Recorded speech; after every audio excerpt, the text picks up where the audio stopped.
बाबा साहब अम्बेडकर विदेश में शिक्षा ग्रहण करते थे। रमा घर में रह करके बच्चों का पालन पोषण करती थी।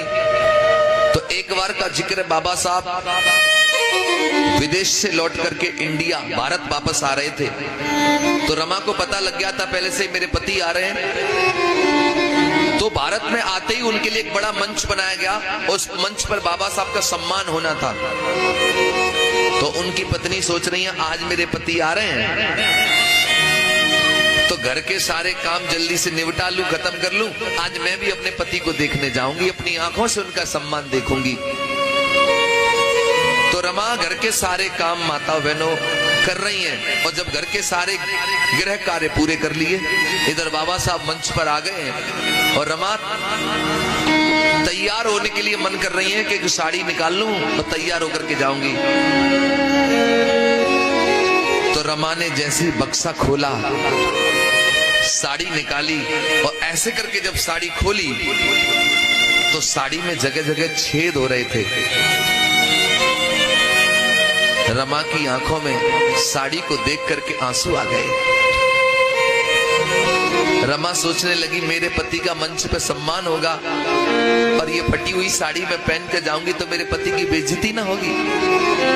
लेकिन मेरे पास तो एक अच्छी साड़ी नहीं है पहनने के लिए, अब मैं क्या पहन के जाऊं और मुझे पति का सम्मान देखना ही है। तब रमा को याद आया कि साहू जी महाराज ने एक बार मेरे पति को सर पे वो फेंटा बोलते हैं पगड़ी, वो बांधी थी। अगर साड़ी नहीं है तो क्या मैं उसी को साड़ी की तरह पहन करके चली जाऊंगी।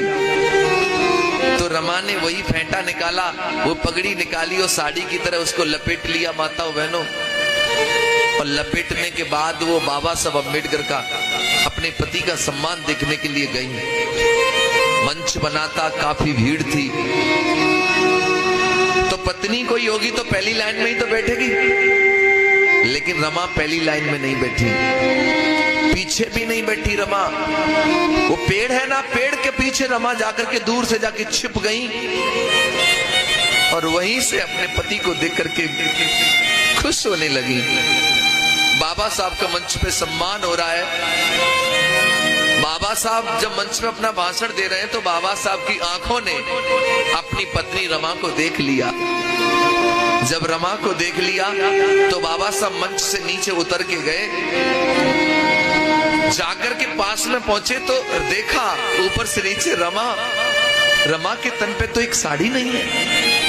रमा वो पगड़ी को, कपड़े को लपेट करके आई है। बाबा साहब ने अपनी पत्नी के